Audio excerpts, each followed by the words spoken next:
Hello, all you freedom-loving people. A new pope was elected today. President Trump struck the first trade deal.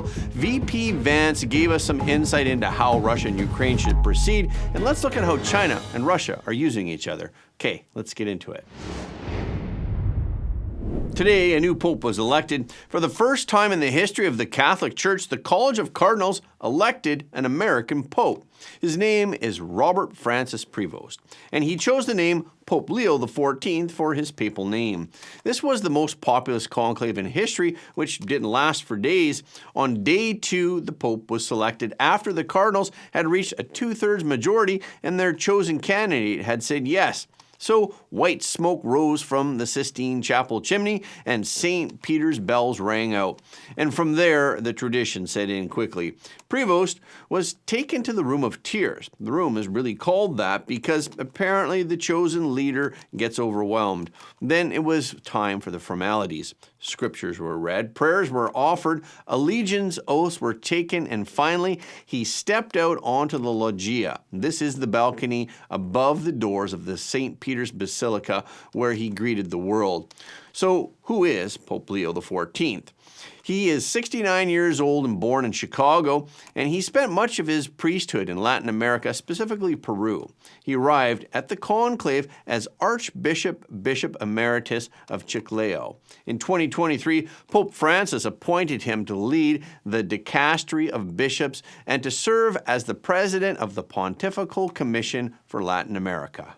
President Trump responded to the news by posting, "Congratulations to Cardinal Robert Francis Prevost, who was just named Pope. It's such an honor to realize that he is the first American Pope. What excitement and what a great honor for our country. I look forward to meeting Pope Leo XIV. It will be a very meaningful moment."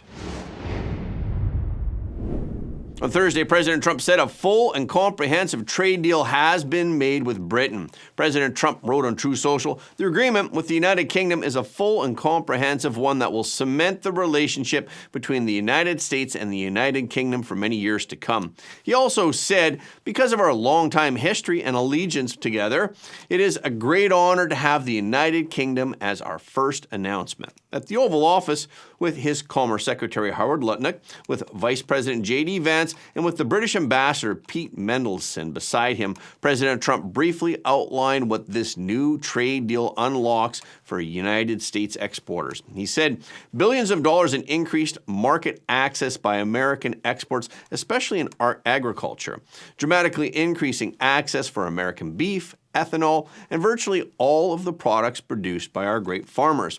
This is the first information out of the deal, but nothing was signed during the announcement. President Trump said, "In the coming weeks, we'll have it all very conclusive." He also insisted that the deal is mutually beneficial. He said, "This is now turning out to be a really great deal for both countries." President Trump also posted a chart that showed a $5 billion spike, specifically when it comes to cars, steel, and agriculture. And according to the numbers, the U.S. will also pull in $6 billion more in tariff revenue. Under the deal, the UK's average tariff rate drops from over 5% to under 2%. Meanwhile, the U.S. hikes its rate to 10% from 3.4%. After the announcement, the stock market exploded, the Dow rose over 500 points, and Wall Street surged ahead as details of the deal were unveiled. Lutnick also said that as part of the negotiations, the UK agreed to purchase $10 billion worth of Boeing planes. However, UK Prime Minister Keir Starmer did not appear at the White House for the announcement, but he did join the announcement virtually from the UK. Then he held a press conference in the West Midlands of Britain. The deal is the first cross-border trade deal that was announced since the Trump administration began imposing reciprocal tariffs on U.S. trading partners, and President Trump assures us that many more are coming. This aligns with what Treasury Secretary Scott Bessent said, that the United States has received good offers in the ongoing tariff negotiations with 17 major trading partners, and more deals are expected to be announced this week. On Wednesday, the Fed announced after the Federal Open Market Committee meeting that it would keep the interest rates unchanged at 4.25% to 4.5%. This is the third consecutive time that the Fed has decided to hold off on action. The decision was unanimous among Fed officials. They also warned that the economy faces the risk of rising unemployment and inflation. Fed Chair Jerome Powell said, "We think right now the appropriate thing to do is to wait and see how things evolve. There's so much uncertainty." Even though President Trump has repeatedly urged the Fed to lower interest rates in recent days, the Fed has not adjusted interest rates since President Trump took office in January. The Federal Reserve is now under double pressure whether it should be more concerned about the possibility of inflation rising or the risk of rising unemployment. However, officials still maintain an optimistic view of the U.S. economy. Despite daily media headlines about the volatility and unpredictability of the Trump administration's trade policies, the U.S. economy remains healthy in terms of growth, inflation, and consumer and business confidence. The U.S. GDP fell 0.3% in the first quarter, but most Wall Street economists expect the U.S. economy to return to positive growth in the second quarter. Despite the Trump administration's cuts to the federal workforce, job growth has remained steady in the U.S. Non-farm payrolls rose by 177,000 in April, which was much more than expected, and inflation has actually been falling recently. It's close to the Fed's 2% target, but tariffs are expected to cause at least a one-time price increase. There are concerns that President Trump's trade war has the potential to cause disruptions in the supply chain. Powell said that the Fed has limited tools to address these potential problems. Powell said, we don't have the kind of tools that are good at dealing with supply chain problems. We don't have that at all.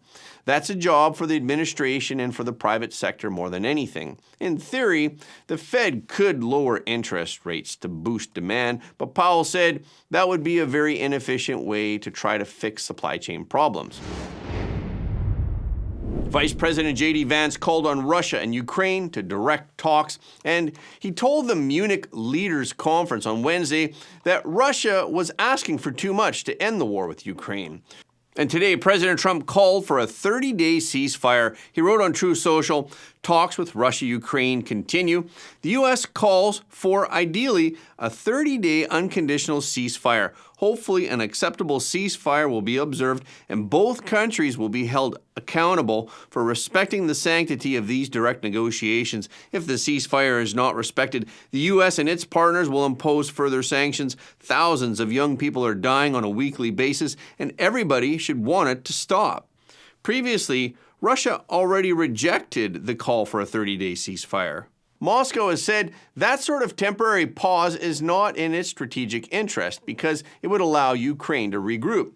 So J.D. Vance said that the U.S. is focusing on a long-term settlement. Vance emphasized that he was not saying that Russia did not want a truce, but that Russia was asking for too much. Vance said the Russians are asking for a certain set of requirements, a certain set of concessions in order to end the conflict. We think they're asking for too much. Vance said that the next step is to get Ukraine and Russia to agree to talk to each other.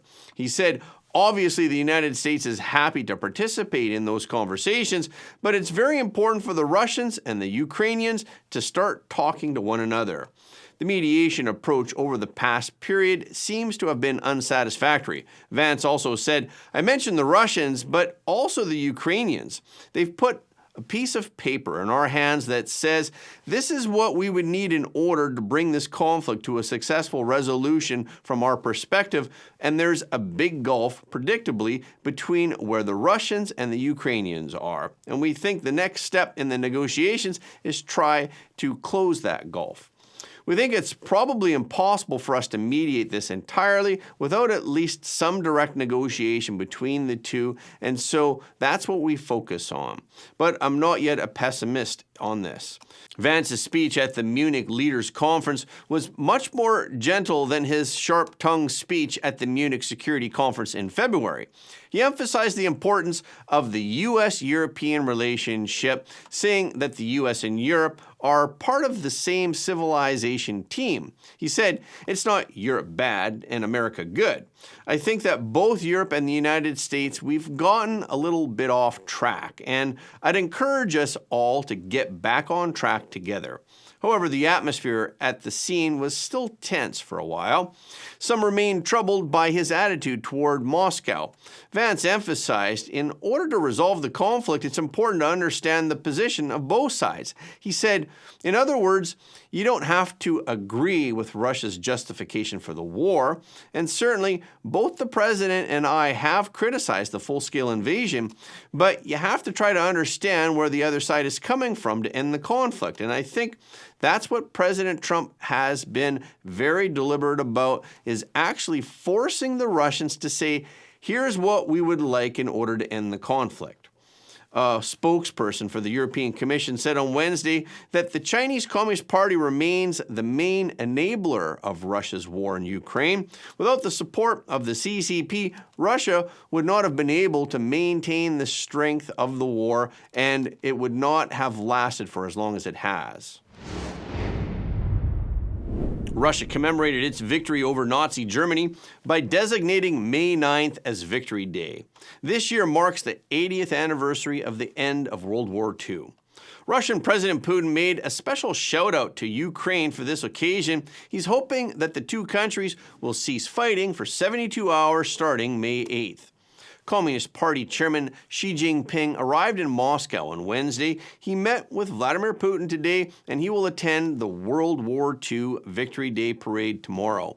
Xi Jinping spoke at the airport upon his arrival in Moscow on Wednesday evening. He praised Russia as a good neighbor who can't be moved away and as a true friend who has shared every difficulty. He claimed that Russia and China were firmly opposed to the hegemony and power politics.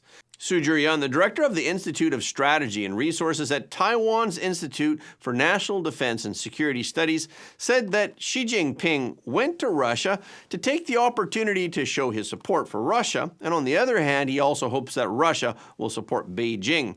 He made these remarks at the airport to brainwash his own people at home on the one hand, and to the international community on the other. On the other hand, he implied to the international community that President Trump is a hegemonist, like Hitler. And then he signaled that the CCP and Russia are joining forces to fight against America. Veteran commentator Tong Jun-wan told the Epoch Times that Xi Jinping and Putin are using each other.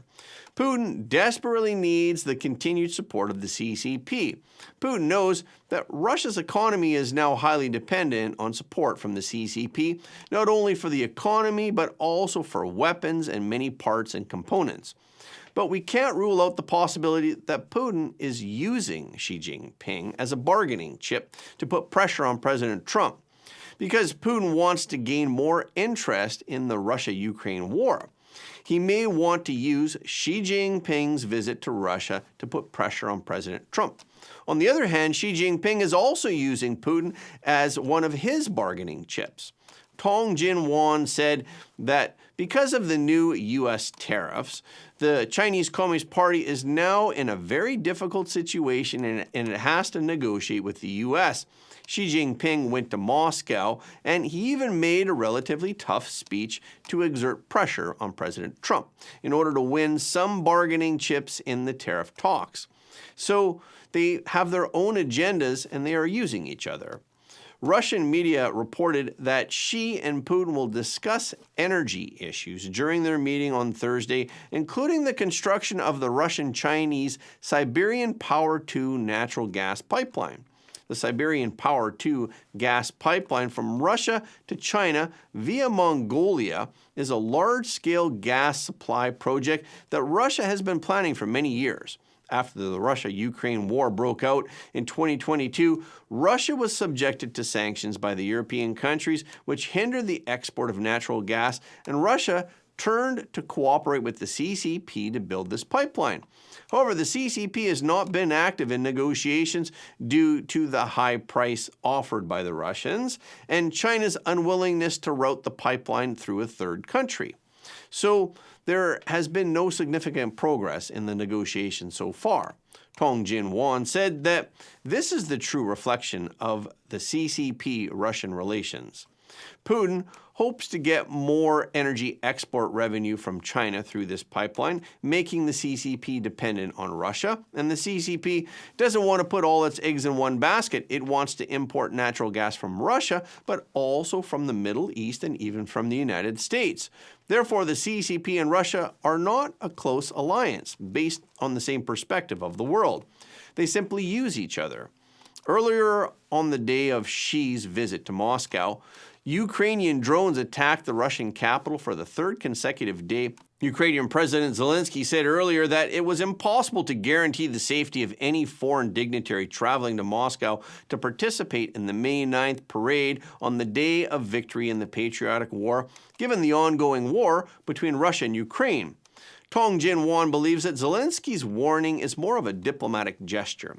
He's claiming that Putin's commemoration of Victory Day over the Nazis has no legitimacy because Russia is now launching an aggression against a democratic and free country, while Zelensky is ignoring some of the similarities with World War II.